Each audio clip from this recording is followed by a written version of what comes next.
Welcome everybody to the Child Abuse Prevention webinar put on by Positive Coaching Alliance and Kidpower.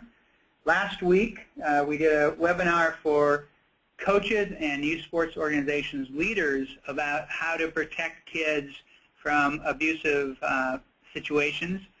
Tonight's webinar is for sports parents, and I would like to say to you parents out there that we would prefer that you not have kids participate in this webinar. We're going to be talking about some things about how parents can keep their kids safe, and it would be more appropriate if this is just all adults and no children. So please take that into consideration. I'm Jim Thompson. I'm the CEO and founder of Positive Coaching Alliance.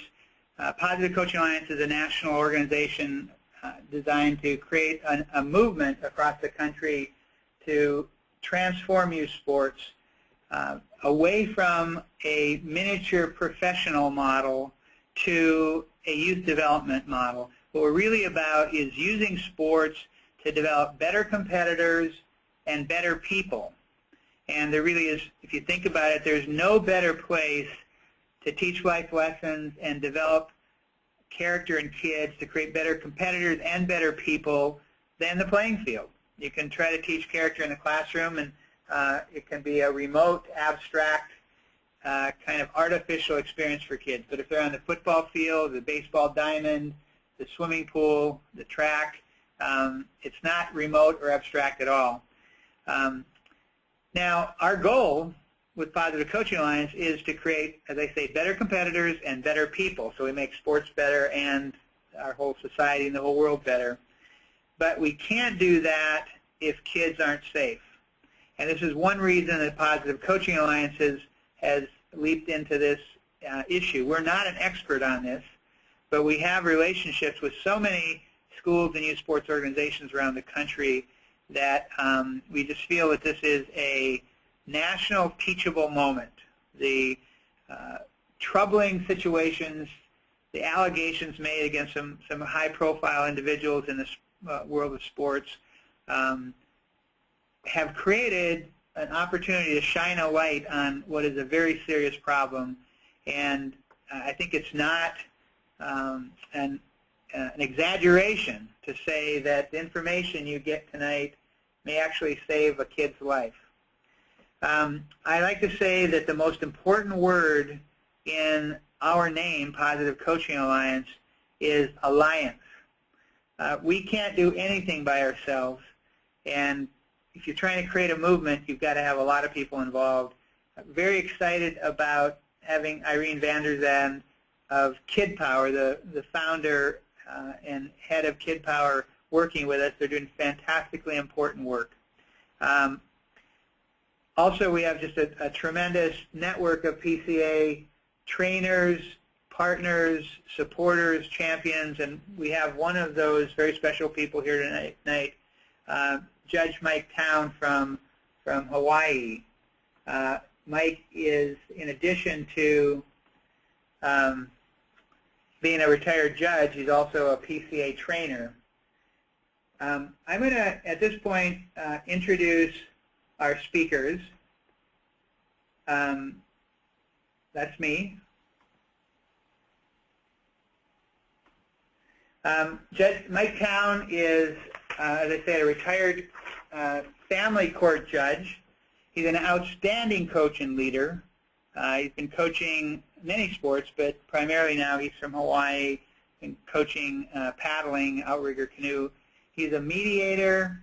He's a practitioner of positive coaching in all aspects of his life. I thought for many years, ever since I met Mike, that if I cared about a family and that family was in trouble, I would want them to be in his court, his family courtroom, because he embodies the principles of positive coaching.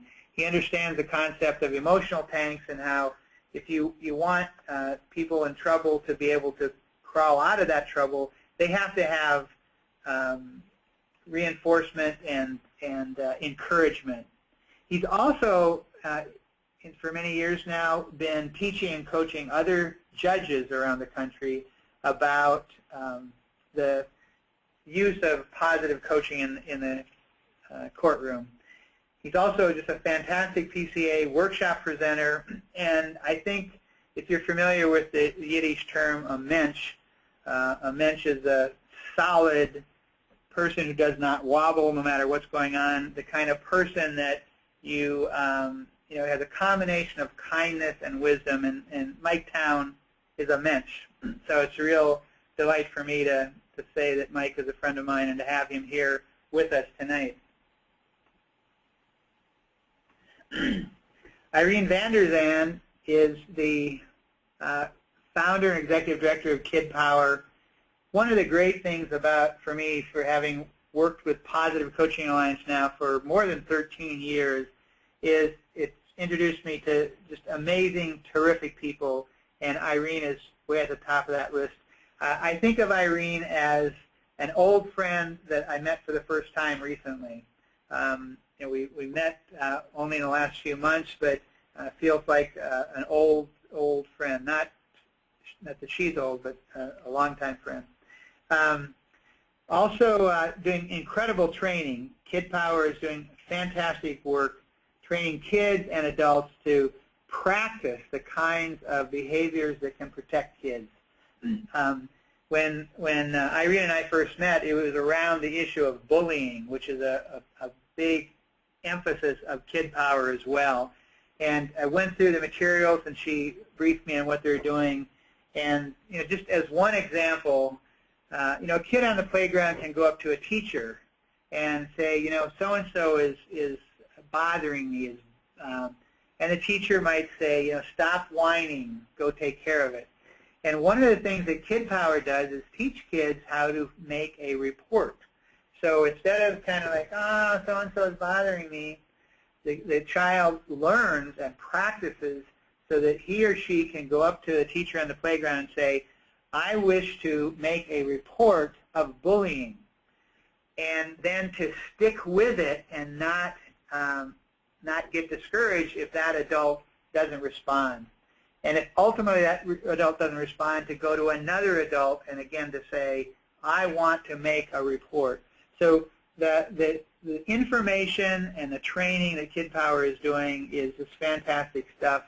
And I just feel really lucky to have Irene and Kidpower advising us in this really important issue. So let me go over today's agenda. First, we're going to cover some things you should know about this issue. I felt that I was pretty well informed about this, but when we got into this, started working with Mike and Irene, I realized, wow, there's just a lot of stuff I need to know. Specific actions you can take to protect your child. We're going to talk about some PCA and Kidpower resources. We're going to take your questions, and you've got should have a question function at the bottom right of your screen. And this webinar will go till around, well, for about an hour, 7 o'clock in California till about 10 o'clock on the East Coast. Irene and Tom and Mike have agreed to stay after for a while to answer questions. So whenever throughout this webinar you have a question, ask it, and some of them will be answered via email as we go through this. Some of them, Courtney Pollock, who is our Director of Product Management, is on this webinar. Some of them she may say to me, hey, here's a question that you should take online. But if you will hang around afterwards and get your questions, we will get those answered for you.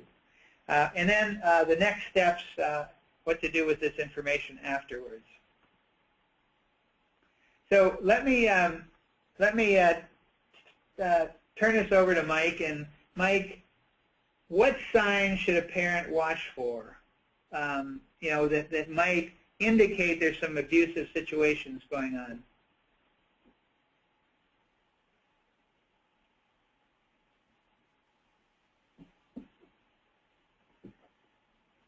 Mike Town, are you there? I'm here now. Can you hear me? Yes, great. Okay. Go ahead. Just to lead in, I became a coach in 1962, a parent in 1971, and a judge in 1979. All of those things are very similar because we have to know what signs to look for in our kids and our kids' kids, and I think it's really important that parents be in sync with their kids and look at both objective and subjective signs. And on your screen you can see the various things: emotional changes, anxiety, depression, anger, sleep disturbances, unusual fears, somatic, physical types of things. And some of these is going to be regular, adolescent changes and things, that regression, going backwards, sudden changes in mood. So you have to, we parents have to trust our common sense, our reason, and our intuition, and never deny your intuition as a parent, and let people, if there's a problem, you got to report it somehow. Even a little hint. Irene and I are talking about the word scintilla means a hint, a niggle, a concern. And this is tough stuff. It was Mark Twain that said that being a riverboat pilot is the toughest job in the world, and he had to relearn it every single day. Being a parent is one of the toughest jobs in the world. Much of it is counterintuitional, because most people parent like they were parented, for better or for worse. But we have to get smarter at this. So those signs are, and then ask. In PCA, Jim, we talk about WAG, watch, ask, get help. And it's real hard for some parents to ask other people. So these signs, trust the signs, but also trust your gut, if that makes any sense, Jim.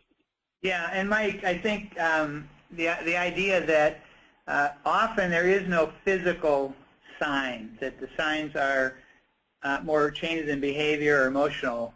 So, the fact that your child or a child who is being abused is not showing any physical signs isn't necessarily indicators that there isn't something going on, especially if there's these other behavior and emotional signs. Mike, you said, trust your instincts. Well, let me ask you then, what do you do when,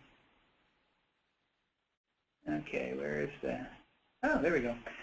What do you do if the person whose behavior worries you, the adult whose behavior worries you, is a friend or someone who is highly respected?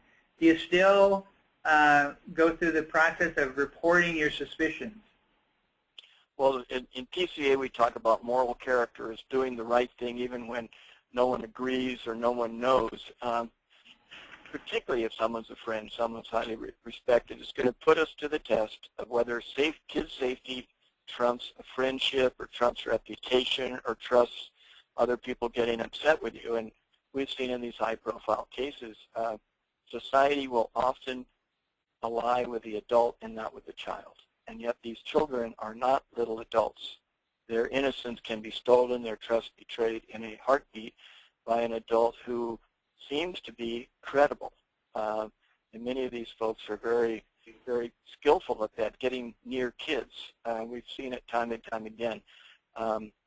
Experts say 1 out of 3 girls, 1 out of 6 boys by 18 will somehow be abused physically, emotionally, or sexually. So I'm the chair. I flunked retirement, Jim, so I'm back with the Boys and Girls Club of Hawaii with 10,000 kids in 8 clubs, and we've got hopefully the staff listening today. Out of those 10,000 kids, there's going to be at least 3,000 or more who have somehow been abused or neglected. And so we really got to report it. Reporting is only a concern. You ought not to be judge and jury and make a decision. The problem is many people want to be darn sure before they so-called rat out or tell on a friend. You're not telling on them. You're just raising the issue, hopefully to the right authorities, the police or the CPS. And if there's any doubt, ask somebody else, but ultimately report. Yeah, I think that's an important point, Mike, that you're not ratting somebody out. I think that's just a really awful way to talk about whistleblowers and people like that who are exhibiting moral courage. You're just reporting what you see or suspect. And in many states, it's required that if you have a suspicion, if there's evidence, you have to do it. So, what do you? It's a legal requirement, but it's also a moral obligation, I think. And yeah. I try to practice as a judge restorative justice to safety, community safety, accountability, which I think any adult should encourage, and then building competency. So that restorative justice is a kind of a triangle type approach. Yeah. So what if you think, what if a child says something about being abused, but you think they might be making it up? Well, I think for me, what I would think would be almost irrelevant. If the child is saying something, take it at face value and report it. Let the experts sort out if it's been exaggerated, could be minimized. I might say also in the process of flunking retirement, I'm now with the Hawaii Paroling Authority. I go to a different prison every day and hear 10 to 20 cases a day, many of which are sex assault cases. These kids are not making it up. People in general will say, you're making it up, you're lying, you're trying to get X or Y or Z, but just report the concern and let the experts sort it out. Mike, last week you mentioned that a lot of, at least some of the prisoners that you deal with are abusers, and yes. A lot of them have been abused as well. Yes. So it's really serious. This can affect a child's life for the rest of their life. Well, what about background check? I did want to say one thing. Go ahead. No, go ahead. Well, I want to say one thing. It can be intergenerational. It's time to break the cycle. But sometimes for the kid it's a speed bump. Sometimes it's devastating. We adults that are reporting need to keep a very cool head and not make more out of it than it is or isn't. Let the experts and the process sort it out. Yeah. So what about background checks? Do background checks keep unsafe people, unsafe adults out of youth sports? They're very helpful. They have limitations, and know that obviously they don't keep them out of youth sports, but they can help. They can deter perpetrators from entering in. They can keep us from not allowing them in, but sometimes they're limited, as Irene and I think to convictions. And it's only as good as the information that's been input. They may or may not apply to arrests. And so in tandem with interviews, and I think whoever the leagues or the head coach's gut is telling them, those are all checks and balances. It's not a foolproof situation. Mike, I want to, emphasize something you said earlier about predators go where kids are. Kids are in youth sports, and the successful ones camouflage what they're doing. So, you hear all the time somebody who is arrested for a violent crime or whatever, and they say, wow, he just didn't seem like the kind who would do it. Well, the best criminals aren't. So background checks can help, but you as parents have responsibility here. Irene, let me turn this over to you, and let me ask you how. Maybe you could start by just. Oh, actually, one more thing I want to say, which is last week's webinar that we did for youth sports organizations and coaches was taped and is accessible through the Positive Coaching Alliance website. Irene van der Zande, you founded Kidpower some years ago. How did you get into this in the first place? Well, in 1985, when my kids were young, I took a field trip of a group of young children to downtown Santa Cruz, which is where I live.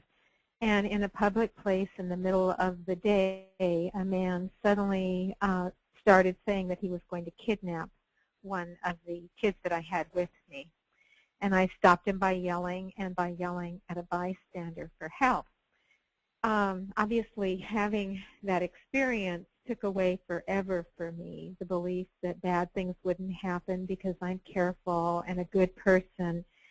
And even though I protected the kids, what haunted me was that I couldn't be with these kids all the time. I couldn't be with my kids all the time. And I wanted to find ways that would help them be safe and take charge of their safety and help me know what to do. that wouldn't be scary, that wouldn't be depressing. At that time, the programs that were available were, this is in 1985, and we incorporated as a nonprofit in 1989. And we started with teaching just a few people, and now we've reached over 2 million people around the world with programs. And I have gathered with many, many wonderful people, including the Positive Coaching Alliance and all of you, to be able to bring these skills to yet more kids. So why don't you tell us a little bit about Kidpower?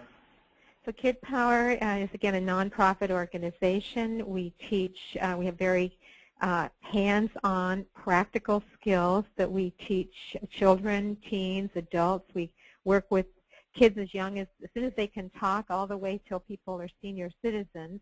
And we train adults in how parents and teachers and other caring adults in how to protect kids from all kinds of dangers, especially any kind of violence, and also how to prepare them to take charge of their own safety. And you'll be learning more about it as we do the presentation, but that's basically what we do. Good. Do you want to address the underlying principle? Yes.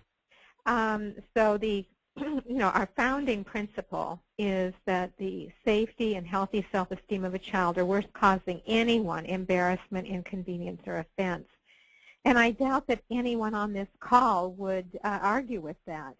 The problem is that when we ask people, well, how many of you, we ask adults, hate to be embarrassed or to embarrass other people? And how many of you don't like to be bothered when you're busy or bother other people? And how many of you don't like people to be mad at you and don't like being mad at them? And how many of you feel like your kids feel the same way? Of course, most people will raise their hands and will say yes. So the issue is that embarrassment, inconvenience, and offense are powerful feelings that can get in the way of safety. And so that's why we need to practice skills that help to overcome that and also to really take charge of safety. So what do parents need to know and do to keep their kids safe from abuse? Well, we've identified 4 core strategies, and the first one is just to put safety first, which is some of what you've been talking about and Mike's been talking about, what our underlying principle represents, is to take personal responsibility for addressing a safety problem. You know, so many times safety issues have come up and everybody says later, well, I was worried about that, or I had a bad feeling, but I thought it wasn't my place. Well, you know, it is your place. If you're a child's parent, if you're in charge of kids in your life, it is your place to address problems and to follow up to make sure that kids are safe. And to realize that any kind of reputation harm that might be done by addressing a problem early on is only going to be bigger if you wait. Second strategy is you want to make sure you know who's in charge of your kids. There's something I call the illusion of safety, where people trust because it's a school, because it's a team, because it's a family. And child molesters are usually very charismatic, charming people who most of the time are doing wonderful things with kids. And they might spend quite a bit of time cultivating a relationship with a group or a family before they do something. And they also cultivate relationships with the kids. So you want to know what's happening with your kids, and if something makes you uncomfortable, you want to pay attention and take action. Third is you want to listen to your kids and teach them not to keep secrets about, an unsafe secret would be a secret about touch. That should never be a secret, or problems, or games, or time alone with adults, or gifts that someone gives them. These are all things that kids should speak up about, because when they know, it can make such a difference. In a very frightening book called Conversations with a Pedophile, it's a therapist who interviewed a man who was in prison for molesting 1,000 boys. And he talked about how he would trick kids and find out that whether or not they were going to keep a secret by doing something like swearing, and then say, oh, I just said a bad word, and if you tell your parents, then I won't be able to do all these wonderful things with you anymore. And then he targeted the kids who didn't tell. And finally, you prepare young people to take charge of their safety by practicing skills. Just talking about problems with them, that's why we didn't want kids on this call, that raises awareness and anxiety, but it doesn't make kids safer to be more anxious. It makes kids safer when they know what to do and they've been successful in practicing what to do in a context that's really age appropriate and relevant to their lives. And that brings us to the next slide, I think. Because, I'm sorry, I should just pause here. Sorry, I was on mute. Okay. What can parents teach their kids to help them, protect them from abuse when they're in sports? I think the same skills that will protect them in other environments. It's just don't give your power away. And then teach kids what they need to know. The next slide shows our 4 core boundary rules. Kids bound, sexual abuse, bullying, and other kinds of violence are really a violation of boundaries. And our 4 rules are we each belong to ourselves. Some things are not a choice. You need to say that to kids. If you tell kids my body belongs to me and the first time they get stopped physically from hitting another child, well, then it can seem like a lie. But the reality is that things to do with health and safety and many other things are just not a choice. And problems should not be secrets, and to keep telling until you get help. And I have a story from my kid's childhood where my son used to like to say when he was 8 years old, he'd say, "Mom, my body belongs to me and I don't have to take a bath." And I'd say, "Yes, you belong to yourself, but you must take a bath." And he'd say, "I'll tell." And I'd say, "Great, tell the whole world your mom made you take a bath." And that was fine. But if he had said, "Oh, please don't," if I had said, "Please don't tell," that'd be too embarrassing if you tell them. Even as his mother, if I said something like that, I would be making a mistake. We also want kids to understand what the rules are about what is and is not their choice in terms of touch or games for play, teasing, and affection. And there we say, even though other things might not be a choice, this should be. It should be safe, the choice of each person, allowed by the adults in charge, and not a secret. And so the example we give is, say, if kids are roughhousing or tickling, and they want to do it in the middle of the street. Well, that's not safe. If one wants to do it and the other one doesn't, it's not the choice of each. If they want to do it on top of the dinner table, well, that's not probably going to be forbidden. And finally, if one says, "Let's play this game," and the other one says, "But keep it a secret," that would also be breaking the safety rules. So, Irene, that's great. What can people tell their kids to help protect them from abuse? Kids, while you don't want to put explicit ideas in kids' minds that can stay with them, you need to give them enough information. It doesn't really make kids emotionally safe if you say, "By the way, the person most likely to harm you is someone you love and trust." So instead, what we recommend that adults around parents, coaches, teachers, at least once a year, because kids' lives are changing and growing, give this message to kids, that sometimes adults do things to hurt kids or make them uncomfortable or unsafe. If this happens to you or anyone you know, it is not your fault, and it does not mean anyone is a bad person. It does mean that help is needed. The way to get help is to tell adults you trust and to keep telling until someone does something to fix the problem. If one adult does not listen, find another adult to tell. And remember that it is never too late to tell.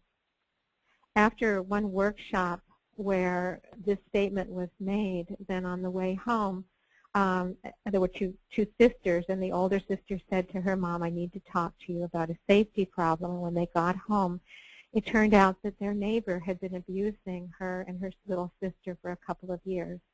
And he's now in jail, and those kids are safe. And they actually wanted that story to be told because they thought the message that it was never too late to tell and that it was not their fault was so important for them to be able to feel safe. You know, Irene, I think that emphasizes again that this information is so powerful that it actually can save people's lives. Yes, that's right. Kids also need to know about private areas, because I was so struck by one of the stories about this very sad story about the scandals with Miramonte School in Los Angeles, that a girl, now she did a great thing. She pushed a hand away, which was great when a teacher tried to touch her inappropriately. But then she didn't really know to tell her mom until she saw a program on Oprah about this, and then she did tell her mom, and her mom reported it. So kids need explicit information that doesn't put in sexual images in their mind, but tells them what the rules are. And that's what this slide is about. And again, you do it in a very matter-of-fact, upbeat way, not like it's as scary. And kids react to this really well. They say, yes, okay, now I know what to do. So the rule is your private areas are the parts of your body that can be covered by a bathing suit. And for play or teasing, other people should not try to touch your private areas, and they should not try to get you to touch their private areas. That second part is so important, because so often kids are very literal, and they're often told, don't let somebody touch you, but they're not told, don't let somebody try to make you touch them. Sometimes adults need to touch your private areas for health or safety, but this should never be a secret. And people should also not show you pictures in magazines or the computer or movies about people touching their private areas. So that's the safety rule that kids need, along with the rule about what happens if something, the earlier rule about what do you need to say to kids in case an adult does do something that's unsafe, or even another child does something unsafe. And then we want to go from there to practicing skills. As you can see with this picture of this little girl, it doesn't have to be scary. In fact, it's fun when kids know what to do.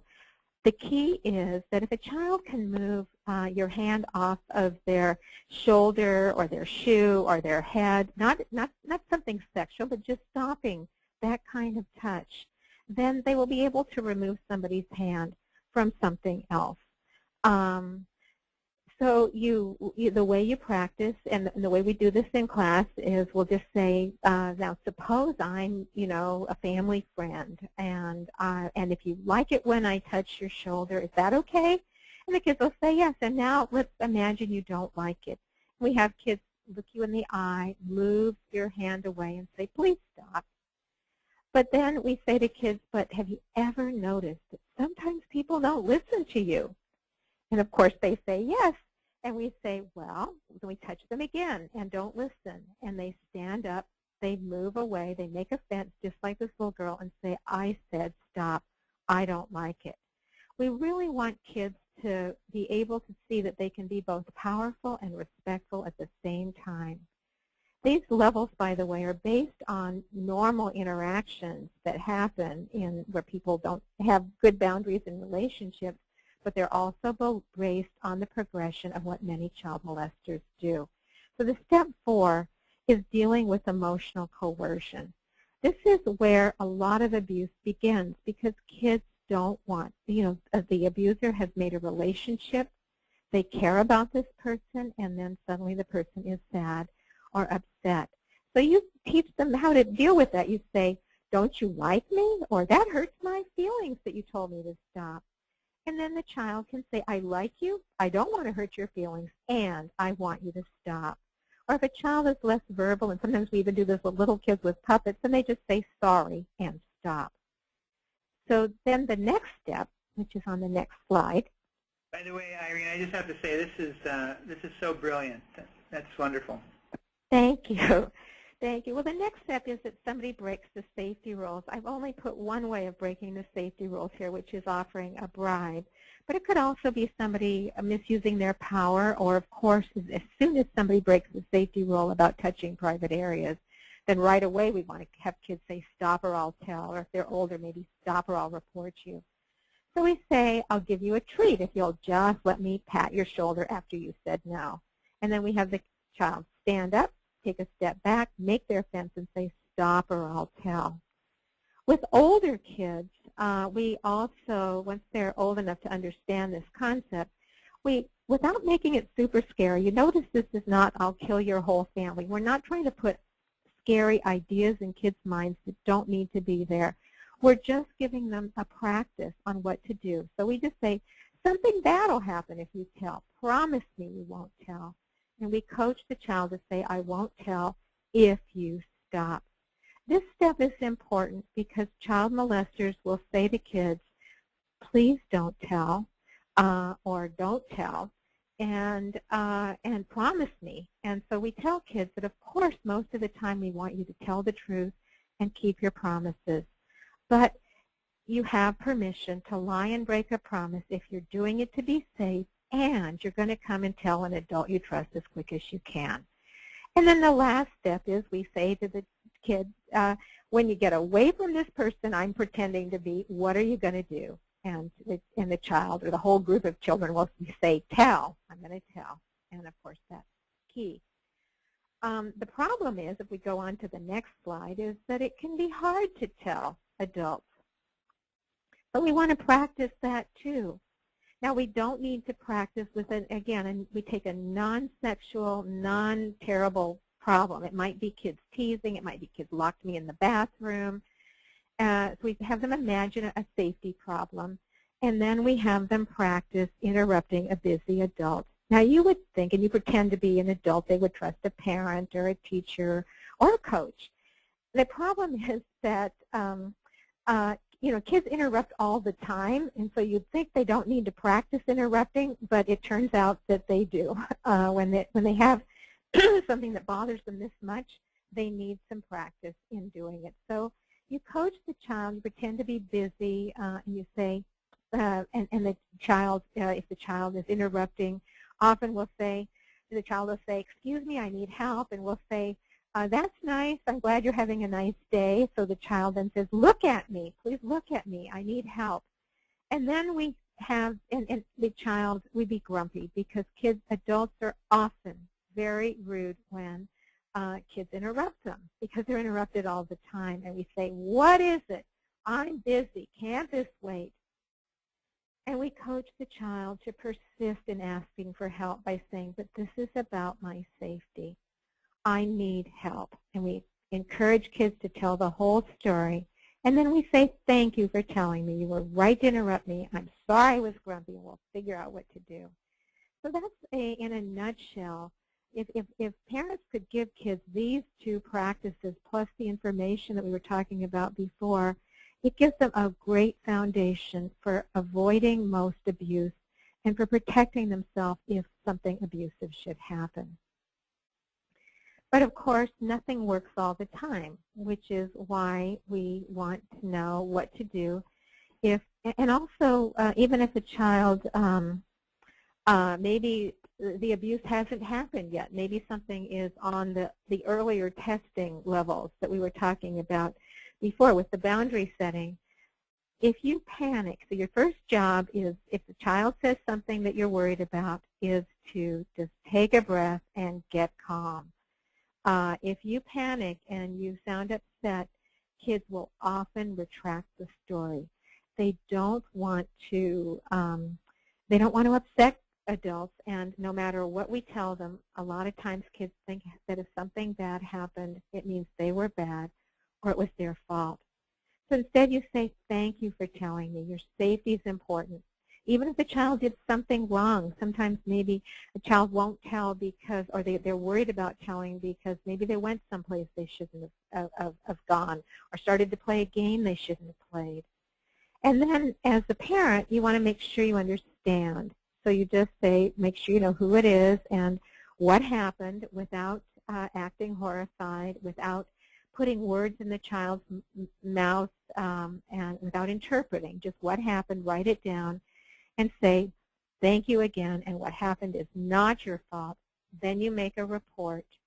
And even if your child has dealt with the situation, it's so important to make a report to protect other children. Maybe one of the stories that you hear is a child didn't knock the teacher's hand away when he tried to touch her. This is one of the LA stories. And when she then told her parents, and they did report it. Unfortunately, it wasn't taken seriously, but she was safe. But if those parents had known to persist, then it's possible that other children would have been protected.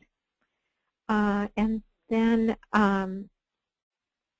if there's been any kind of sexual contact, you do need to check with your doctor, and you need to consider counseling, because this is upsetting, and for you and your child. As a parent, it's heartbreaking if you think that you haven't protected your child, or that you've lost trust in a place that you did trust, and you deserve emotional support for that, so that you can be a great support for your child.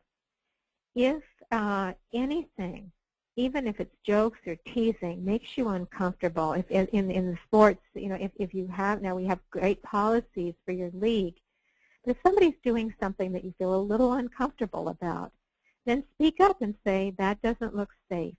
That doesn't mean you're not saying you're an evil person, you're not saying you're a child molester, you're just saying that doesn't look safe, or that violates the policies of our league, and you're addressing the situation. And of course, if you think that your child might be in danger, then no matter what, it is not worth winning any game, it is not worth staying on any team, it is not worth staying in any school if you don't think your child is safe. You try to address it if you can, but you trust your gut, just like Mike said, and you get your kid out of a situation that's not safe. You don't want anyone to take away your voice with this.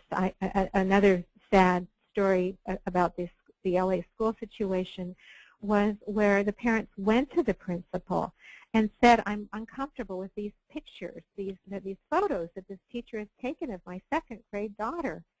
And the principal discounted it, said it was a class project. And detectives are saying that it's possible that this girl was then, was with the other teacher that's been charged, and he did something to her as well. So you must not let anyone take away your voice or your sense of power as a parent. When people say, well, what if somebody calls me paranoid, or I'm a paranoid parent, I just say, tell them thank you, I'm doing my job. Yeah, that's wonderful, Irene. I think this goes back to what Mike talked about, moral courage. Physical courage is, you risked your life to go into a burning building, whatever. But moral courage really is about discomfort, inconvenience, embarrassment, and we just can't let, we as parents, I'm now a grandparent, we cannot let our embarrassment keep us from acting when kids that we care about are in danger. Thank you, Irene. Let me talk a little bit about some resources for sports parents. We have some guidelines at our website, positivecoach.org, and some at the Kidpower, www.kidpower.org. The first thing is to learn the facts. We really encourage you to lobby for policies. And lobbying, often has a connotation of government. But in this case, if your kids are in a youth sports organization that doesn't have a policy about child abuse protection, sexual abuse protection, then you as a parent need to go to the leaders of that organization and say, look, we need to do this. Empower yourself and your child with skills to stay safe. We talked earlier, Mike talked about the signs of potential abuse. Notice the changes in your child and act on suspicions, and then check out resources that are available. And again, Kidpower has fantastic resources. Irene is only kind of touching the surface of all the things they have on their website.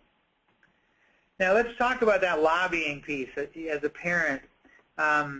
Last week, when we were talking to youth sports leaders and coaches, we said to coaches, if your organization, if your league or whatever youth sport organization you're coaching in doesn't have a set of policies, that's in a sense putting you at risk.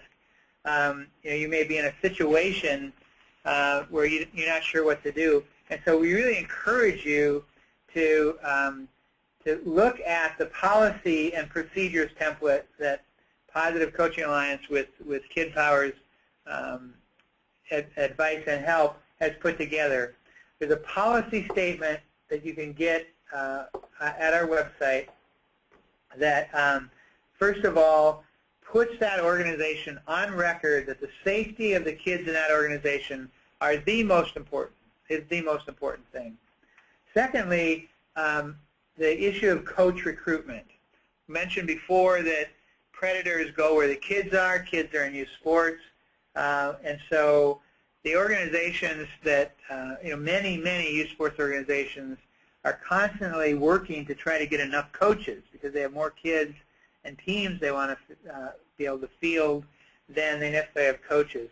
But it's really crucial that the leaders of youth sports organizations understand who is coaching in their organization, and you as parents can help them. The template that we've developed encourages, actually makes it a policy of the organization that there's an application that the coach has to fill out that includes explicit questions about whether there have been any prior claims or allegations of abuse against them, and individuals as character references for the coach. And then there needs to be screening so that it's not just enough for a coach to fill out this application form. A designated representative of the organization needs to talk to the coach, interview the coach, and talk to the references. And then finally, background checks. Again, background checks are not going to prevent every problem, but it's really best practices to have one. And we recommend that youth sports organizations should update a background check at least every 5 years for returning coaches. Now, another part of this is to have an orientation for coaches and parents.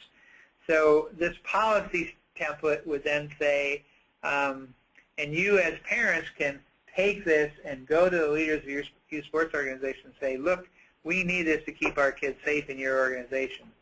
To have an orientation every year so that a representative of the organization's board of directors will go over this policy with coaches, and an information session for parents where they will go over, they will be exposed to the policy statement as well.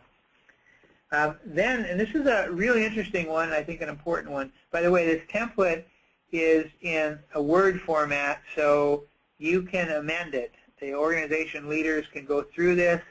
So we talk about prohibited behavior, and we really encourage organizations to list what prohibited behavior is for their organization. Use of profane or degrading language. It just should not be acceptable. Coaches who use sexual kind of innuendo or jokes, or allow their team members to use that kind of harassing language, that's just not acceptable. Anyone, the coach or another teammate, threatening or intentionally inflicting injury on a child on a team should be prohibited. Any sexual offense or engaging in any sexual contact with a minor is prohibited. And then finally, any kind of sexual advance should be prohibited. Now, the second part of this is discouraged behavior. And I have to say, when Positive Coaching Alliance started developing this template, many of the things in the discouraged behavior were in the prohibited behavior. And Irene from Kidpower really educated us to the extent that you don't want to ban things, you don't want to prohibit things where the prohibition could actually be worse than allowing it. So, for example, the policy says our organization discourages non-related one adult, one child interaction in these situations, rides to and from practices and games. So we say, unless there's a situation in which, let's say you're a coach and the practice is over, it's long over, the parent has not shown up for one of the kids. Now, we want to discourage one unrelated adult and one child being in the car together, but if the alternative is leaving that child in the dark of night where might be at more risk, then this is a discouraged behavior, but not, there are times when it makes sense to do that. Indoor practice facilities behind closed doors, again, one adult, one child, unrelated, behind closed doors, not a good idea. In locker rooms, for travel teams, overnight accommodations in hotel rooms, etc. And then the template has a situation or a spot where the organization can add something that's specific to their organization that may not be general. Lastly, then, is the reporting of suspected abuse. That this policy makes it required that reports of abuse or suspected abuse must be reported. Now, as a parent, my son is 34 now. My grandson is approaching 2, so I don't have a child in youth sports now, but I will in a few years. And I want my grandchild to participate in sports in an organization that has a policy like this to help protect him. So again, as parents, it's really important that you be advocates for a policy like this with your youth sports organization. And I want to just mimic what Irene said about a child who's reporting a situation and the adult on the playground or the coach is ignoring it. You don't give up. So if you as a parent go to the youth sports organization and say, hey, you need to have a policy on sexual abuse and child abuse, and here's a policy that Positive Coaching Alliance and Kidpower have developed, and the board of that organization doesn't take you seriously, then one of the things you can do is get some other parents to come with you, but to not give up on this. And for coaches, this is a protection too, because you want to know what that policy is as a coach. So if you're in a situation, the coaching and sports and teams are, they're not cookbook situations. They're always things that may come up that aren't anticipated. And so as a coach, you want to know what is the policy of this organization in this situation, protection for the coach as well as the child. So what do we expect from the coaches of our child's team? I think the key word here is leadership. Coaches are leaders, and they need to be leaders to create a respectful team environment. No harassment, no bullying, no abuse, no hazing. A coach that promotes or allows hazing or any kind of abuse among the team members is not a leader, and that should be confronted about this.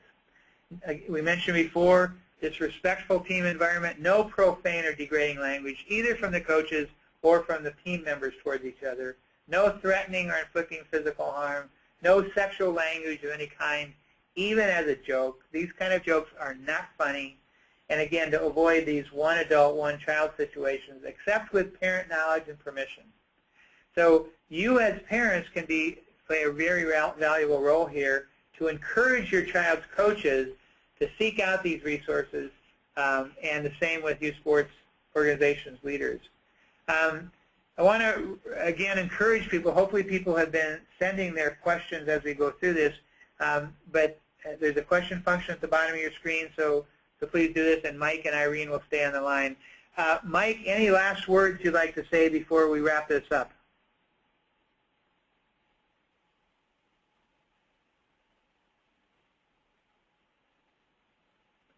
Excuse me. The PCA and Kidpower partnership will set the bar where kids are safe, and we shouldn't be afraid to set the bar higher. And I really want to commend Jim and Irene and PCA for doing this. And Mike, thank you for your time on this. It's just been really valuable to work with you on this. Irene, any last things you'd like to say before we wrap this up? I just feel honored to be on a team with the Positive Coaching Alliance, and with you and with Mike and with all your team. It is really a wonderful opportunity to do what you said and take something really terrible that's happened and help protect other kids from the same thing happening to them. So I really want to thank you.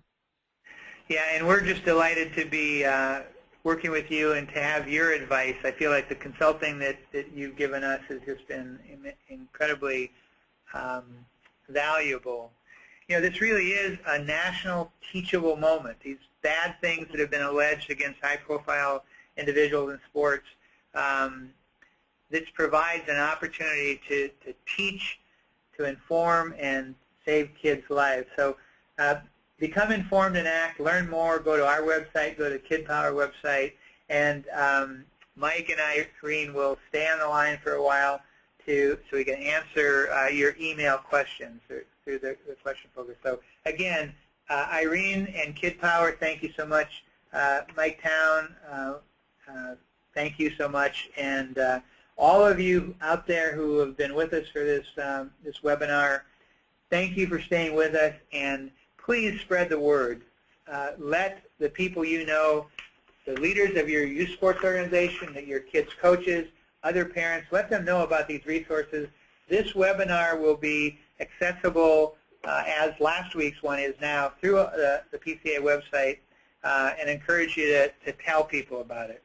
So with that, I want to thank everybody, and we'll bring the webinar to a close, but there's still time to ask your questions. Thank you, everybody.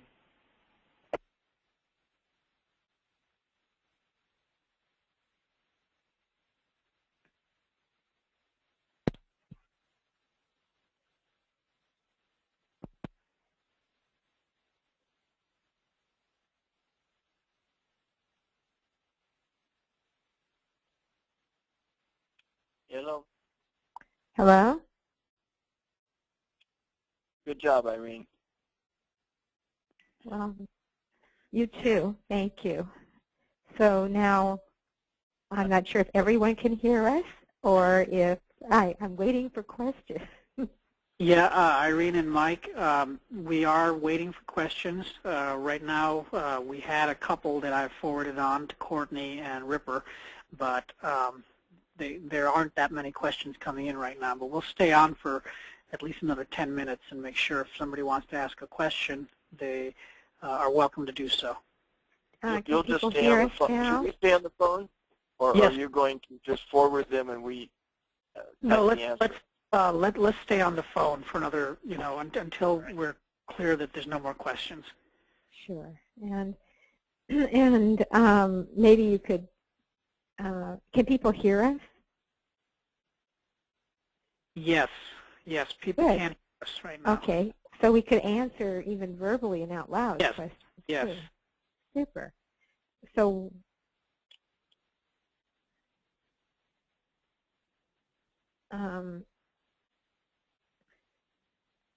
I would love to, until we get questions, Mike, if you could talk more about that difference between innocent till proven guilty and the presumption of evidence. I think a lot of people are really confused about that.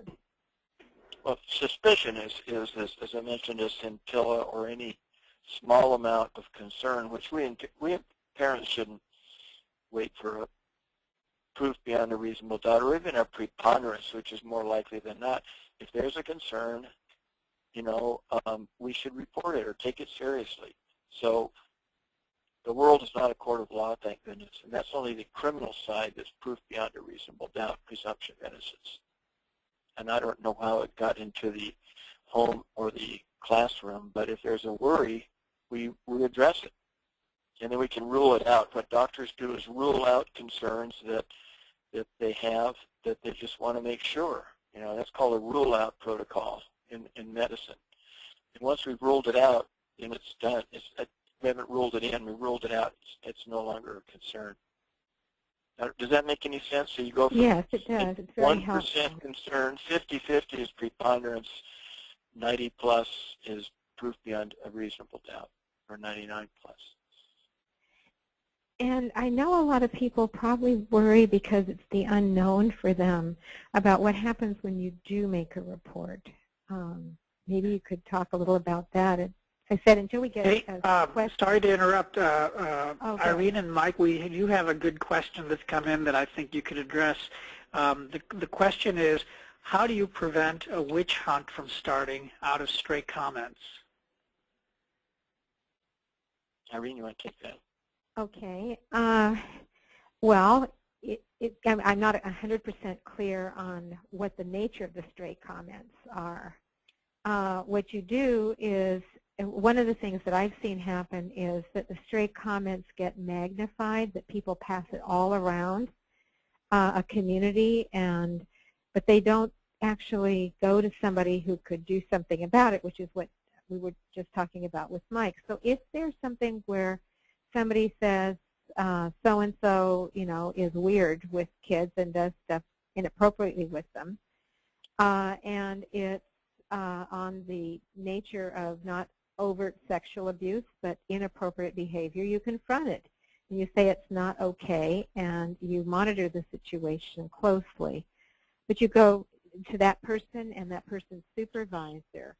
If it sounds like sexual abuse, then you report it, even if it's a small percentage of suspicion, because you're not qualified to assess, and it could be the tip of the iceberg.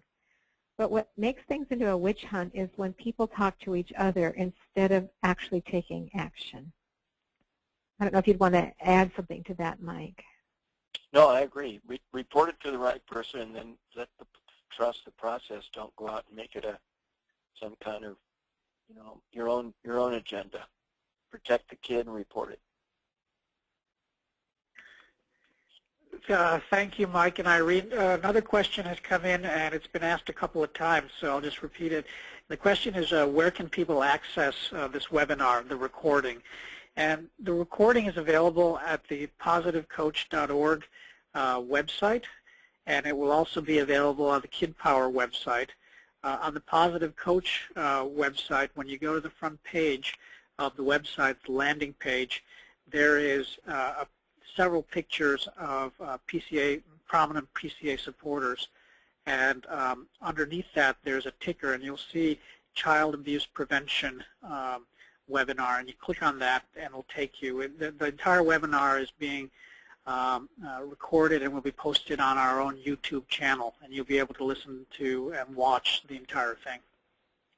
And you're also working it out so that in a few days people will be able to download the PowerPoint, right? Yes, that's correct. Both the PowerPoint for tonight's webinar and also the PowerPoint from last week, which is different than the one that was presented tonight. They will be available for download, so you can then share that as needed. And if people go, well, just email us at safety@kidpower.org. That's one way to quickly get to it. We're in the process of changing our website, so it's on our blog, and it'll be very prominent there. You can just go to our homepage and easily access the blog, and you can email us. Also, we have, as is in the on the slide, it'll be listed on our child abuse prevention page, which is www.kidpower.org/child-abuse-prevention.